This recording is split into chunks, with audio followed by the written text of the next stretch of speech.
Hey, Don. Hey, Jacob. Are you ready to play Hot Ones? I think that's the wrong thing. Hot Takes.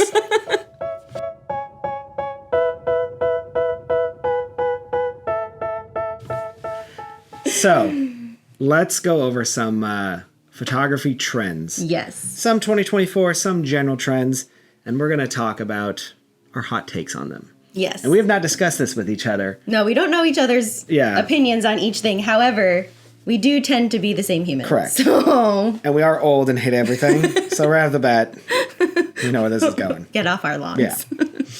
All right. Throw out a trend. Okay, we'll do softball to start because we've already talked about this. Level but there.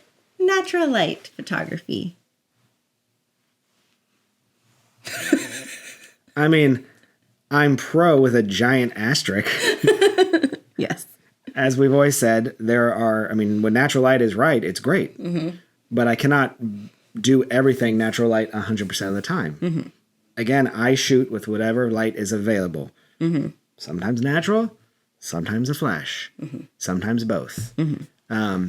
So, and if I don't want to say if you're good, but like I shoot all the time with it and people are like, oh my God, this looks like this is so natural. Because yes, I can balance it. I know how to do that. Right. But, so I'm not anti-natural light. I'm also not fully pro-natural light either. Mm-hmm. I'm pro whatever the best light at that moment for that shot needs to be. Mm-hmm. Finn. We're going to say this every episode. Every episode. People are going to be like, screw those people. Yeah. Yeah, I mean, I agree. It's been a trend for several years now to be available light only. Available meaning sunlight only. And I just think you're limiting yourself and you're sometimes doing a disservice to your clients because of it. Of course. And of course you can go too far and make it too flashy. Yeah. But you can also make it look too lighty. There's nothing I hate more than seeing a beautiful sunset blown out. Mm-hmm. Yep. So it's cool. Yep. What a cool white background. I know. I'm in a lot of like different photography groups on social media, and you'll see someone post a picture where like the sun is setting right behind them, and it's just an available light, and they're talking about how they like pulled up the shadows on the people in Lightroom or Photoshop, and like, what can I do to fix the background? And all the comments from like the experienced photographers is like, fill flash, light, use a Godox. Like, there's nothing you can do once you've blown it out that badly. So, there you go. All right. What's another one? I'm just going to harp on the same thing. All right. What about, I see this a lot where people talk about authenticity in photos or candids. Mm-hmm. So, hot take. Okay, so... Do you got any hot sauce? The problem with that is that most of the time when someone... You're pro candids. Yeah, I love candids. With a giant asterisk again. With a giant asterisk. We should have put an asterisk up on the side. Next time. Because a lot of times when people are like, oh, we don't want a lot of pose pictures, we just want candids. But they don't know what that means. Correct. And so to me, like, if you want a lot of candids, I'm going to like put you in a spot and be like, okay, just interact with each other. And then they stand there and they're like, well, tell us what to do. And I'm like, okay, but then that's me posing you. Like, I can give you prompts, but like you can't have both. Like I can pose you and then let you interact within that pose. Is that the kind of candid that you mean? Because I think a lot of people say candids or like authentic, meaning they just don't want the standard arm around each other, flowers in front, stare at the camera. But there's like a whole world. Which is funny though, because they do want that. I know. That's what they're going to hang up. Uh-huh. Or was going to be in their album. Yep. But yeah, so then, I just don't think people know what that means. And it's also very hard in any sort of time constraint to achieve that. I've always heard a saying that like photographers don't have time for to create candids. You know what I mean? Like we don't have time. So we will create candids on our own, but they were totally posed. Yes. We will create moments within a posed thing that you can get your candid in. Yes. But I've created the entire set. I've placed you there. I put you in the spot. I've moved you. Now be candid. And when you're not candid enough, I'm thinking... right. Then I'm going to crack some jokes or I'm going to... I once second shot... So actually, it was a favor for Amanda, I think. who was on a few episodes ago. So I don't know if she was supposed to be second shooting for this photographer or if the photographer was a friend and their second shooter fell through and Amanda was helping her find someone. But I showed up and the woman was like, okay, we'll split up for getting ready. You go with this person, I'll go with this person. And I was like, okay, like, what do you like out of getting ready? What do you want me to do? And she's like, oh, just whatever they're doing. And I'm like, you don't want me to like pose them, move them, place them? And she's like, no. Like, don't interrupt. Just capture what you can. I'm like, yeah. I don't understand this concept. And I've watched her work with the other bride and like she legitimately did that. She gave no instruction and just like captured it. But there's like no way to guarantee anything. And I've seen people that say they like that, and then they're upset though when they don't have when things are missing. When things are missing. Or you can't see someone's face in a certain angle because we didn't turn them to be where I could see both faces. Correct. Or whatever. Yeah. I don't know. I mean, she said that's how they always do their weddings, but I could not fathom. I think they must do a lot of education with their clients beforehand, and like the only people who hire them are the people who want that. Yeah. Either that or I'm just a really crappy photographer. But even then, like, you can still create all those moments, but be like, hey, I'm going to put you in this corner so the, public subs aren't behind your head, right? Yeah. Turn you towards natural light, so I can still be a fly on the wall, or natural light is fine if there's a gorgeous window light, and still be candid, but I'm still putting you in the best position. Or like, how many times is someone, like, mom's helping sew the dress up, but like button the dress up, but she has to wear her glasses in order to be able to do it, or she's concentrating. Like, that's not, like, yes, I'm going to still capture the real thing as it's happening, but like, you kind of want like pretty versions of those moments to commemorate them. And here's the thing. I don't know. In 10 years, when you look back at those photos, you won't even remember that it was staged or candid. That's true. You're just be like, oh yeah, mom. Yeah.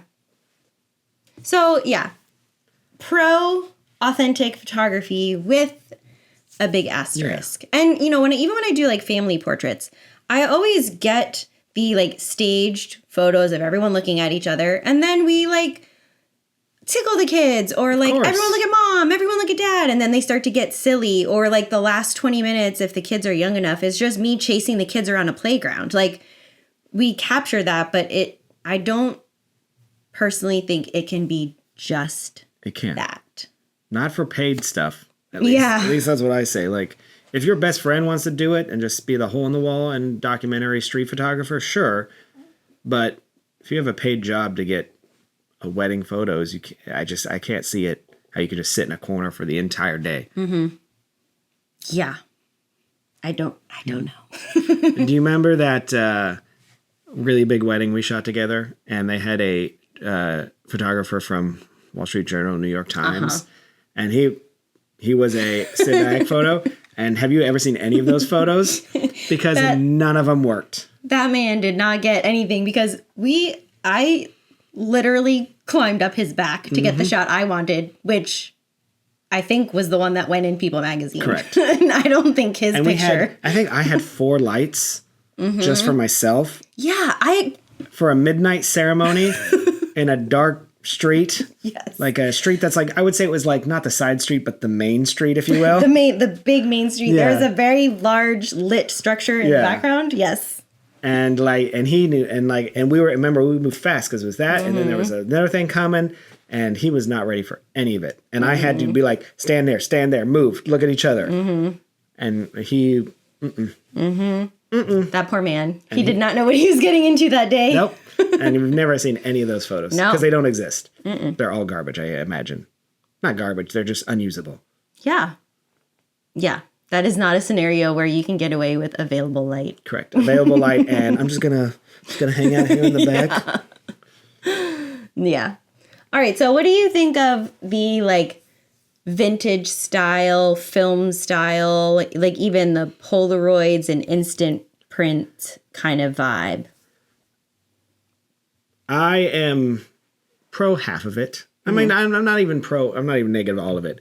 I like all of it. I do feel filters, like that kind of stuff, aren't necessarily timeless. They're back now, but they weren't a little bit ago. So I feel like they will go out of style, the faded colors and stuff.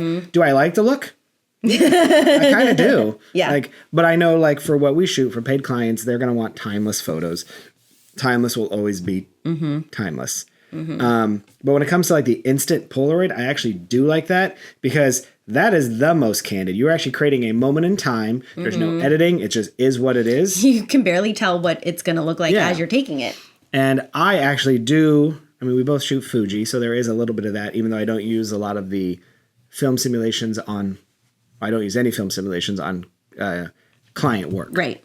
Because I want it timeless. But I have a Polaroid printer, and on a wedding, usually when they're eating or in the reception at some point, I will go and print out with really no editing, 5, 6 of my favorite bangers. Yeah. And print them and put them in a little Polaroid album. And I love that because you're getting the instant Polaroid, but they're still the professional photos. They're not just a like, Right. Yeah. Yeah. Yeah. And they still look kind of faded, and because they still look like a Polaroid. Right. They print that way. They print like a Polaroid, but you can still tell they're the professional photos. So that's kind of I do that on every one of my weddings. Yeah. Spoiler alert, if you're getting married. I also have one, and I have the intention of doing that. And sometimes it's just so fast paced, and if know. I'm by myself, it just doesn't happen. It makes a big, like, I found them to be better than like sneak peeks, even like a day later. Or something tangible. People do like tangible. Yeah. I agree. Spoiler, we're probably going to agree a lot.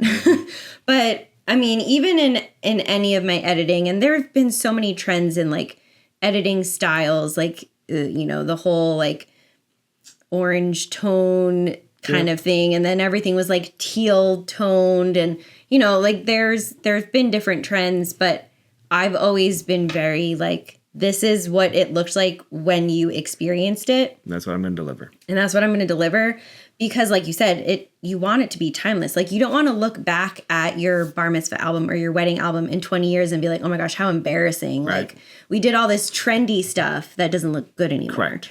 And I was explaining my business to like a business coach last week, and they were talking about like social media advertising, whatever. And I'm like, I don't think I'm the photographer that someone's going to be scrolling on their feed and see my picture and like stop in their tracks and be like, I need to hire her. Yeah. Because I'm never trendy. What I'm doing is always classic and timeless because I want the images to be long lasting for that family. Like, I want them. And not to say like I want to strip any evidence of the time era from the picture, but like, I don't want to add something that was cool for 2 months. Yeah. And now, if you're a commercial photographer, absolutely. Yeah. Shoot it just whatever's hot right now. But what we shoot is hot now will not be hot in 6 months. So Yeah. stay in the middle. Stay in your lane. So trendy. So what about really big this past year was the whole like blurry photo or like out of focus photo trend. I mean, I do that. I've been doing that on accident for 15 years. I just don't deliver them. I can't. I cannot. Call us old. Can't do it. Blur photo's gone. Every once in a while when I'm bored in a reception, I'll do some like light streak.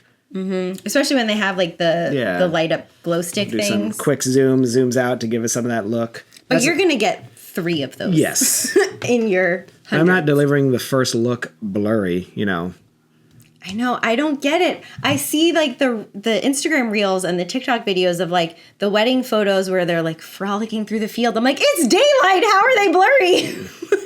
I can't do it. I know. And I don't know why people love it. But I'm like, it's your wedding. Yeah. What are you going to think in 10 years? It's not like when you look back, we had a death in the family recently, so we're digging out old photos, and it's not like when you look back at photos from 70 years ago and they're grainy or like and that's part of the character. They're still sharp. But like it's not Yeah. that like the technology allowed you to be able to see your face in that photo. I agree. I can't get behind it. I think it'll be a trend it won't be, you know what I mean? Yeah, I think it's on its way out already. But still. Again, for like certain things like an art project, something that you are making for art, totally okay with it. Like if the whole vision, if you see an album from this to this, but like I just can't see it as a client wanting that. A Nike ad for sneakers and the person's blurring past you. Cool. Yeah. I actually even had, this is like a sidetrack. But they're not even blurry for the, like, No, they're not. There's, like you said, there's purposes for being blurry, and there's no purpose to a lot of them. They're just blurry for the sake of blurry. Yeah. It's not like, it's not even like I see a lot of late night club and they're blurry because you're like dancing. Yeah. Like, no, it's like frolicking in a field. Or standing completely still with their arms around each other. And it's just out of focus. Just out of focus. I don't get it. Yeah. This is a total sidetrack, but just on the idea of like purposeful blurring. I had a client once, was one of my branding clients. So we were doing photos for them. They were building a new website. And they were a landscape design company, but a very small boutique. Like everyone would come into the office and talk to them one-on-one. And so they were showing me like sample images that they liked. And one of them was like in an office setting with like blur streaks of all the people walking through the office. And I was like, okay, so to me, when I see that image with those blurs, that's like high paced and like fast action. We're getting a lot done. And I was like, that's literally the complete opposite of what you just told me your business does. Being like boutique and hands-on, and you talk to everyone. Like, those two things don't match. And he's like, oh, I just thought it was a cool photo. And I was like, yeah, but photos tell a story, and that story doesn't match your story. And he's like, yeah, you're totally right. Are you a tech bro making stocks and stuff? Exactly. Or are you a individual business person that... Right, that does, as the owner, you work one-on-one with your clients. Like, that's a different thing.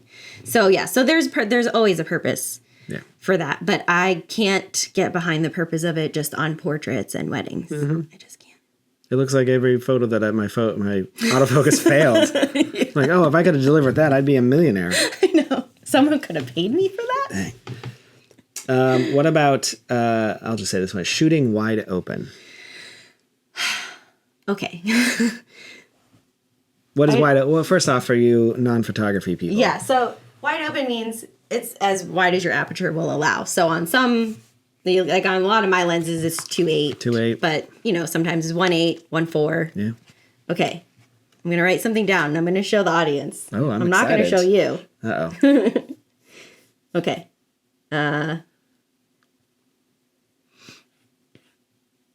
No cheating. I don't know what you're doing. Jacob. Yeah. If you're shooting, let's say, wedding portraits or a reception, what's your aperture set to? 4.0, 4.5. Ding, ding, ding. Yeah, I just, again, going back to like, we're not going to deliver blurry and out of focus photos. Yeah. I'm also not going to deliver a photo where your nose is in focus and your eyeballs aren't.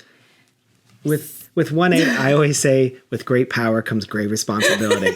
And I think too many people take that 1.8 and do not use it responsible. Mm-hmm. If a single person for a senior session, sure. Yeah.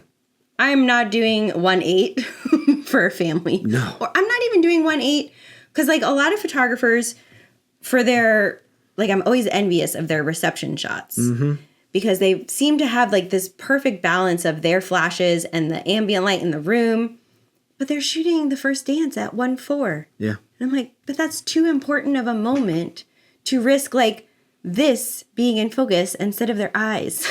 I don't know. I just... You know, I usually tend to 1.8. We're talking like tight portraits of a bride. Mm-hmm. Maybe in natural light, like a window. Mm-hmm. Man, a 1.8 with some nice soft light coming through. And an 85? Yes. Sure. The 85 is the only time I shoot at 1.8. Correct. Where I can, like, literally my only focus is her eyeball. Mm-hmm. And that's the only thing that's still going to be in focus. And she's not moving. She's not moving. But yeah, like, I remember I did a marketing shoot for Disney many years ago, and I was still pretty new. And it was in Victorian Albert's, and it was this whole scene of like stuff they offer it, like you can upgrade like flowers and things. Mm-hmm. And we had a couple, we had a model couple, and they had roses. He was giving her a rose, and she had like it was an engagement, like a proposal. Mm-hmm. And so it's pretty big. I had a stylist, I had an art director, the whole thing, and he wanted me to shoot on, do you remember those old Canon 85s that were about 900 pounds? And they were like the big this fat big. ones?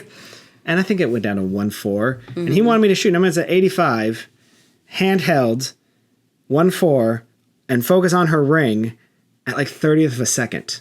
Because he wanted the ambient light. He didn't like kept adding these like flashes in. But unless her ring was right here on her face. No, it was like this. Like he was like holding it or something or putting it on. And I was like, I just straight up said, I can't do that. Oh, I can do it. Yeah. But you're not going to get anything in focus. You want me to focus on this at 1.4. It's not like you're on a 24 Yeah. at 1.4. 85 millimeters at 1.4, your At 30th depth of field is... And at 30th of a second. And I had to explain to the art director, I was like, that's not how any of this works. You tell me what you want to achieve, and I'll set my settings to achieve it. Correct. And he was somewhat of a photographer himself. And I was like, why don't you do it? And then he tried to do it, and he couldn't get it in focus. And then he got frustrated. And I was like, Now, it's not to say it's impossible, yeah. but you have to have a lot of cooperation from the people you're photographing to shoot at that shallow of a depth of field. Yes. And time. Yes. Because, I mean, it's not something to experiment on the day of. Right. And I feel like working with everyday people, just the number of times I am trying to explain to people, like let's say I'm doing the bride with each of her bridesmaids, and the way they like come in to stand with each other, I have to always like tell them, no, angle this way more. So like you're even with one another. Correct. You're not like 4 feet behind her. If I was shooting at 1.8 for all of that, it would be a nightmare. At least at f4, I know I have a few inches to work with, if I'm at a wide enough. What? What's so funny? I'm confused. Why are you laughing? Anyways. Yeah. So wide open. I mean, it's not impossible. Yeah. It's not practical for the way we shoot and what we need to achieve and what we need to deliver in a short amount of time. all right, what you got? Okay, so this one I've never participated in, but I've been seeing it a lot. Late night detail shots. Yeah, I don't know what this is. So, you do the pretty detail shot of like the rings with like maybe the bouquet and And then it's like all messed up at the end of the night. this is like the messed up one at the end of the night with like the knocked over wine glass and like the half eaten cake and whatever. I don't I wouldn't think of doing it, but the right couple, like I've done stuff maybe not like that, but the right couple, just like usually that kind of stuff would make sense. But yeah. I wouldn't. If someone requested, I'll do it. But like, it's someone. No offense, but the reception. My job is. My job's done. Like I already clocked out. There's no more creativeness. careful. No. Careful placement. Like I'm on a union break after dinner. Once dancing starts, I am just there to capture. I'm just there to capture candids. Ding ding ding. But I mean, I would. Yeah. But like I said, I think it would have to be something the couple really, really wanted. I think for it to make sense, it would have to have something in the shot that's relevant. I think it would need to match what you did before, which may then require way too much requesting a bride's gross shoes at this point. Not just rings, but jewelry, like flowers. Busted earring. Yeah. The flowers that have been stepped on. Like I said, I like the idea of it for the right couple that are into it, but like... Yeah. Or like for me, if like, let's say there was some sort of favor that was left at each place setting and like maybe it was like a package of chocolates or something and now that package is open, but it says like the couple's name on it or like Polaroids from their photo booth or something.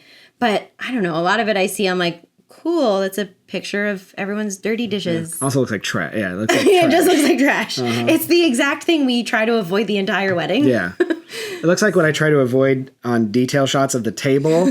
Like, say I missed a detail, but it's already eaten, so I'm trying to, like, not get the food and drink everywhere. It's exactly everything I'm trying to avoid, and then I do it on purpose. Okay. I don't know. You do you, boo. Not for me. Maybe we really are just old. We are. This one, wedding content creators. Okay. Did you hear that? I am hungry. Okay, here's my Talked thing. about cake. Here's my thing. Whenever there are multiple types of vendors on a job, like I need to know the couple's priority.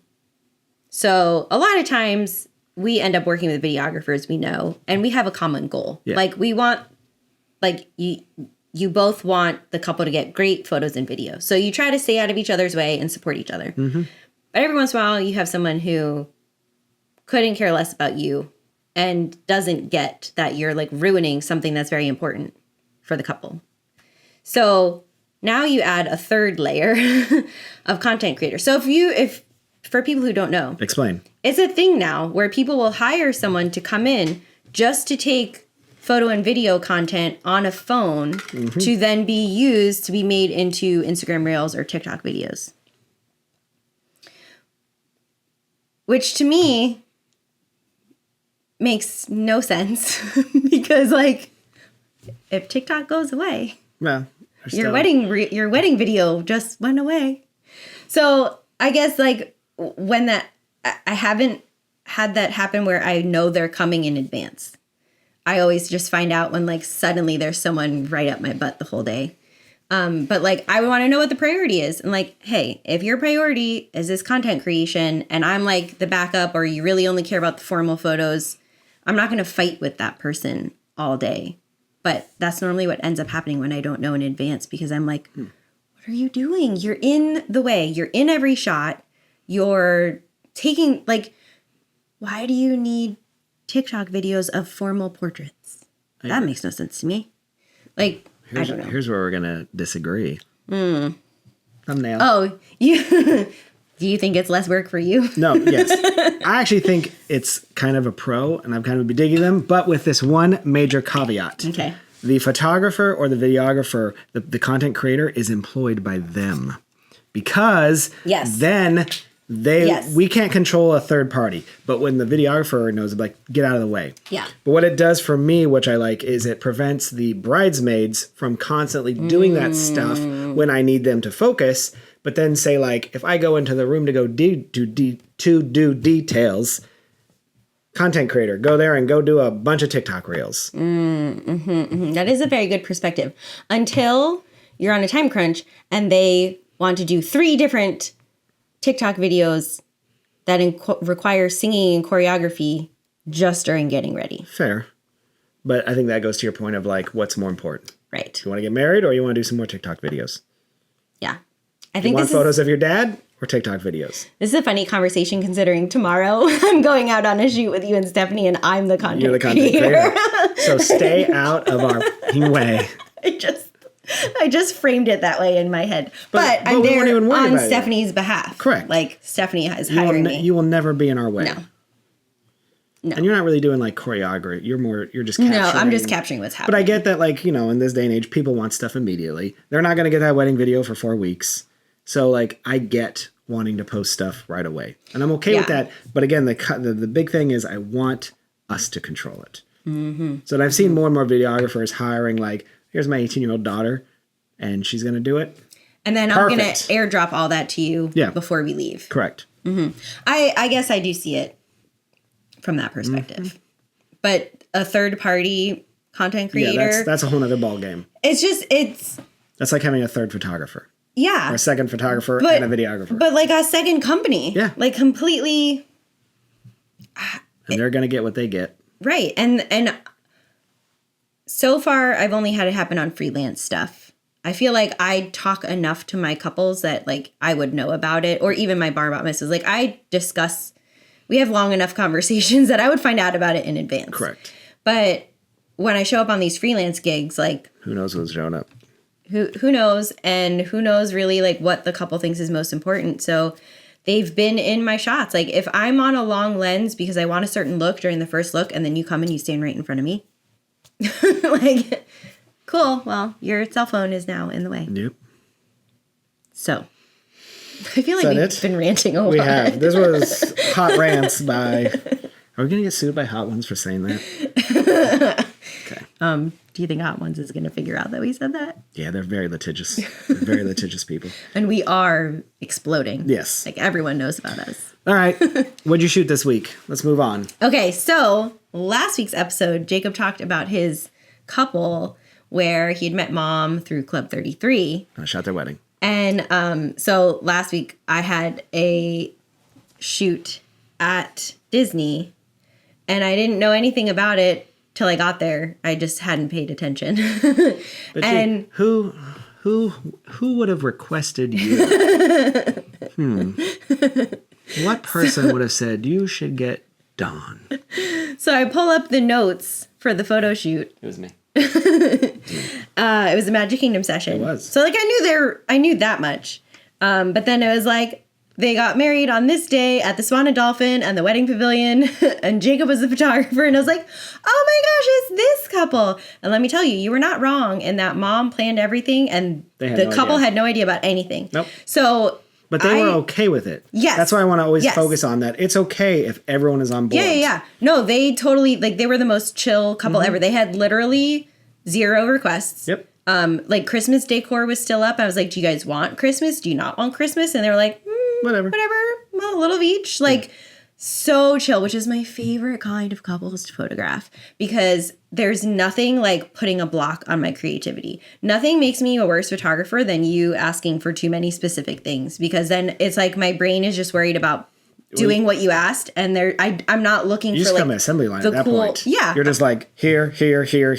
Yeah, I'm not looking for those cool opportunities that like might catch my eye as we're walking around, because I'm like, I must do these things. Yep. So yeah, they were super chill, and I was like, so how much of a surprise was today? Like, did you get woken up at 3 a.m.? Yeah. And she's like, no, I found out about it. I think she knew about it after the wedding. Yeah, that thing they told her right after. Yeah, so she didn't know about it during the wedding. No. Like, she found out afterwards, which was a few days later. I couldn't say anything about anything. Yeah, because the wedding was Saturday. I think we did this on a Wednesday. But the groom had known, because he had to influence their travel plans. They ended up like flying out right after, or like the day after the session or something. So that was really fun. Shout out Jen and Drew. Yes. Yeah, they were awesome. And then I also had a naturalization ceremony.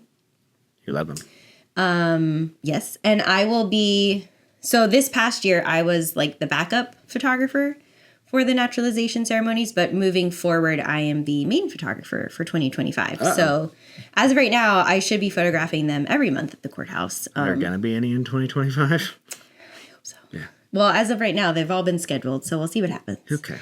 And then I had a headshot job.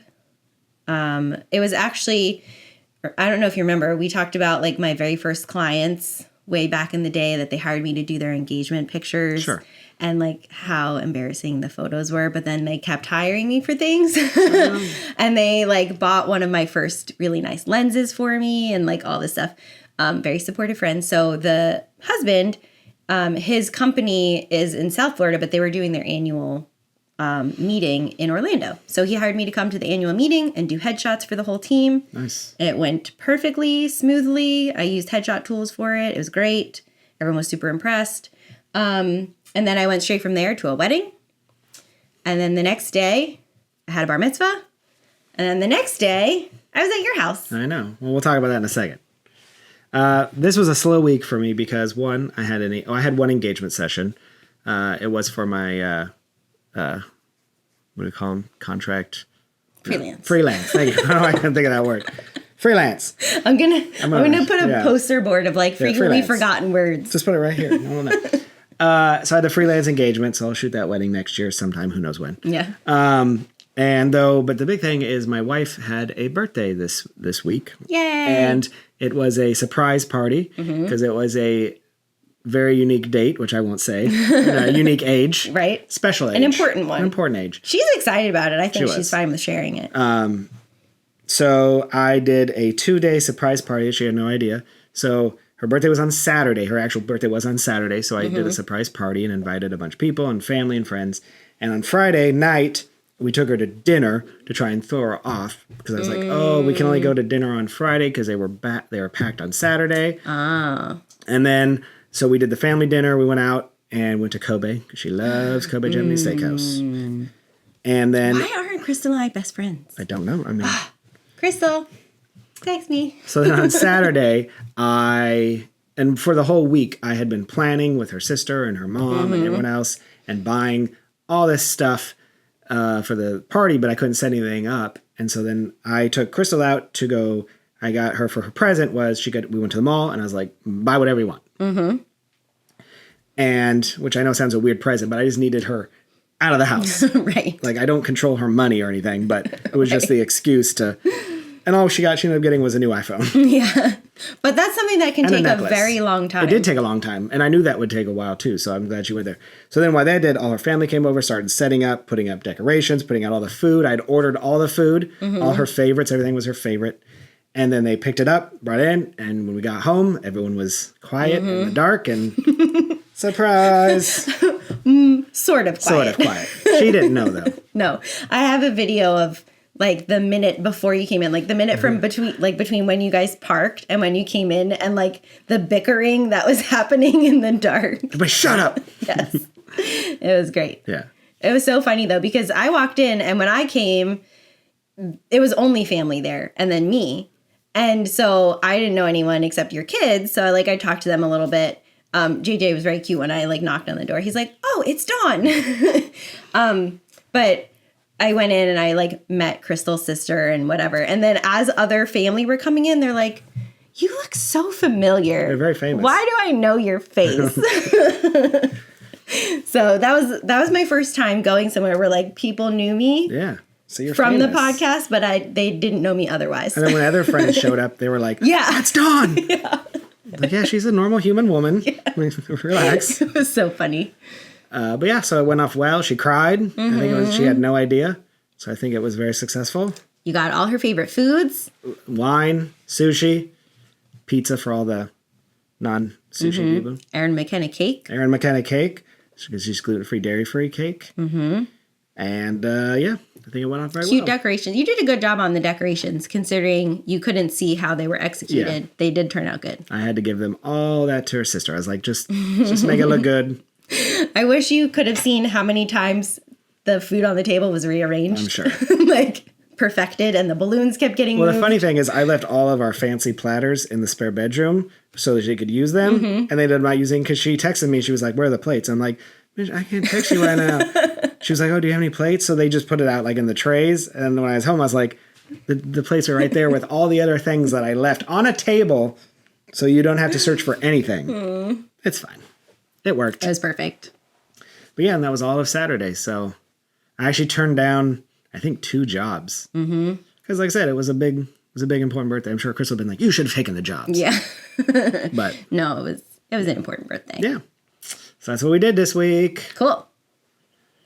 All right, what are we doing for non-photography stuff? What are you currently obsessed with? Obsessed. You want me to go first? Yeah, go ahead. Well, we're kind of into the past holiday season, so it's quieter a little bit. I finally been able to watch television shows. So I'm currently watching, I just finished one, and I'm started the second one. The first one I finally got to watch is, I don't know if you haven't watched it yet, but Shrinking on Apple TV+. So my friend yesterday was just telling me about the show, and she recommended, because I have 3 months free, and I was like, I want to watch Ted Lasso. What else do I need to watch? Shrinking. And she said Shrinking. Shrinking. It's probably my favorite show on television in the last 2 years. So season 2 just ended, and it's by the guy who created Scrubs and Ted Lasso, and it's got Brett Goldstein from Ted Lasso and Jason Sudeikis. No.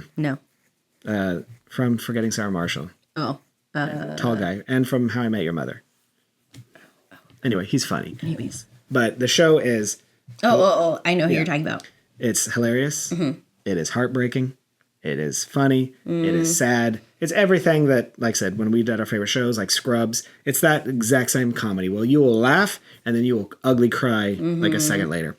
And season 2 was even better. So... Okay. Big so that ended right into, and then I just started Squid Game season 2, which is currently going at this. Well, it's not currently going. Netflix dumps all at once. Yeah.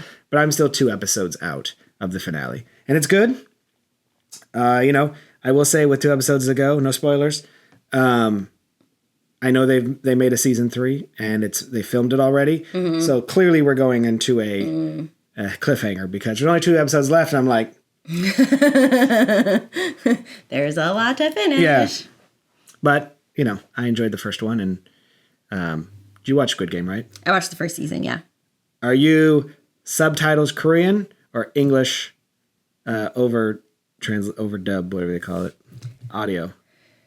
I think we listened to it in Korean and had the English subtitle. Editing Dawn popping in to say that is not actually what we did. We listened to the English dubbing because we have also since started watching season 2 since we recorded this episode. And we're watching it with English dubbed, and I really am not enjoying it because I swear they only use the same like 3 people to do all of the English dubbing for every Netflix show ever. So it's very distracting. But anyway, that's what we do. That's what we did too. I don't remember. I know we started with the English. Like English dubbed. Yeah. Even though it's really good and matches up their like words as much as possible, there's something about hearing the actual actors and the way they made choices and enunciate stuff. So yeah, we do Korean audio, English subtitles. Is the guy like I haven't seen anything from the second season. Okay. So this might be a spoiler. You might not be able to answer. But the guy that was in Squid Game that was then in The Acolyte. The main character? Yeah, the guy who won? Is he in? Yeah, he's in season like 2. he's literally on the poster. He is I literally haven't looked at anything. He's still the main character. Okay. Because he survived in season 1, spoiler alert. Okay. It's still his journey, if you will. Okay. Yeah. That's what I'm obsessed with. Actual TV. I haven't watched a friggin' TV show in 6 months. Yeah. So. I know. We've been watching Skeleton Crew, and then Actually, I'm sure it's good. it's Goonies vibes. I just have no desire. Star Wars. Then there's a game called Jet Lag that's on Nebula, and then they like also release it on YouTube. But it's basically these 3 friends that play tag across the world. And this current episode or this current season, they're in Japan. They like literally play hide and go seek, but across the whole country. I'm so bored. Whatever. Okay. That's not what I'm obsessed with, but that's what we've been watching. And then What are you obsessed with now? So I don't know why I'm pulling this out. It's not like I'm going to show anybody anything. I'm gonna leave. So I'll come back when you're done. My current obsession, like the thing I'm always thinking about, I got myself an iPad mini because, well, Jacob can testify. There's a giant stack of notebooks and loose sheets of paper on my desk because I keep like, if I need to write down like notes from a client, well, not normally from a client, but like notes from a meeting or like a chamber thing or whatever, I try to always do it in one notebook. And then I forget the notebook or the notebook isn't around. And then I like make a note on my phone or then I use a scrap piece of paper and fold it and put it inside the notebook later. Your life stresses me out. I can't do it anymore. Okay. So my new obsession is getting back into digital planning. Love it. Hey, I'm allowed to have my obsessions. Obsess away, girl. So basically, I'm like trying to pick out my new planner for 2025. So basically, if you don't know, you can have a digital planner where like it has like tabs that are hyperlinked. So you can have like the January tab. And when you click on it, it brings you to the January page of your calendar. And then show me this. You can, well, I can show you like my. Is there an app? Like, I use the GoodNotes app. Okay. There's different, you need like any PDF notation app. But then where's the digital planner? Like, is there a planner app? Or it's all in good? No, you just put like your planner is a PDF file with hyperlinks. And then you open it. So like I can go Where'd you get that fun spiral notebook? Well, that's the planner. Oh, this looks like Microsoft Word. It does not. From 1990. Why is nothing working? Because it's. This is my planner from 2019. It's not a good idea. I haven't used it. Why didn't you capitalize your second name? Oh, there I am. Oh my gosh. It's lunchtime. So I can go to like May, and then I'm on my May. What is happening? This is not selling it at all. Okay, this is an old planner, and it's not, I think it's from the old version of GoodNotes, so it might not be compatible. But basically, you have all your pages. You can like add a new blank page. Like I can just have my clients all in one section, my chamber stuff all in one section, my calendar, my to-do list for the day. So, and then this is tiny enough that it will come with me everywhere. So I will never be without it. All right. So that's what my current obsession is. So if any of you have a really good digital planner that you like, I'm looking at Planners Collective. What is that? That's the company that makes the planner. Oh, but it's an app? No, it's just a PDF file. And that goes into Good Vibes or whatever it's called. Ow. Yes. So you get... I'm really hungry. I don't know if you can tell. You didn't plan We just a had snacks. You didn't plan a meal though. We There had was no snacks. catering. I gave you brownies. There's no catering. If you want to run a business in 2025, hire catering. That was last episode. Sorry. Okay, so what you buy is the PDF file with like all the designs and then okay. all the tabs hyperlinked to the right pages, 10-4. and like you do like a fitness tracker where you log what you do a meal planning page or like shopping list or whatever. They come with all of those in your PDF file, and you apps for all this, but you want it all in one spot. yes. Okay. Yes. And then because the reason I always write on paper is like I love the physical act of like writing things. Like that's how I remember things, is like writing them down. That's fair. I'll allow that. So like just typing it or like selecting it in an app, like it doesn't. Did you used to do like actual paper notebooks? Oh, I have drawers full of old planners, like paper planners. Sure. Yes. Okay. But it's just not practical. It's not practical. So So put all your crazy thoughts into this. yes. And actually it was fun because I went back and like I haven't used GoodNotes in a few years because I went back to paper. So which one's the app? GoodNotes is the app. I know. do you What's know? the digital reader then? Oh my god. Oh, did you feel this is like a little like the cover is like makes it feel like you're writing on paper, like the screen protector. You put like a screen protector? Yeah. Oh yeah, it's got like It's like nice and gritty, like it's real paper. all right. Isn't it great? Yeah. So anyways, What? I'm really hoping that camera can pick up what you were writing. I just had to write something. So that's what my obsession is. That's what I'm thinking about. Oh, but I went back and looked at my 2018 planner, and one of the pages was like a weight tracker. And I was like, oh my God, I was 40 pounds less in 2018 than I am now. So that's sad. I'm glad we just told the whole world that. I mean, Hey, put on your vision they board. can, they can look. Yeah. So yeah, All right. Well, you have to show me when you're actually done. I know, when I have it 'Cause this picked. is garbage. yeah, I know. Sorry. This is a bad example. This shows no obsession. This just shows like something you just randomly did. Well, because I'm still shopping All right. for the new one. What else this can you the do on right this one? Good Vibes app? That's the blank one. Where's the 2018 one?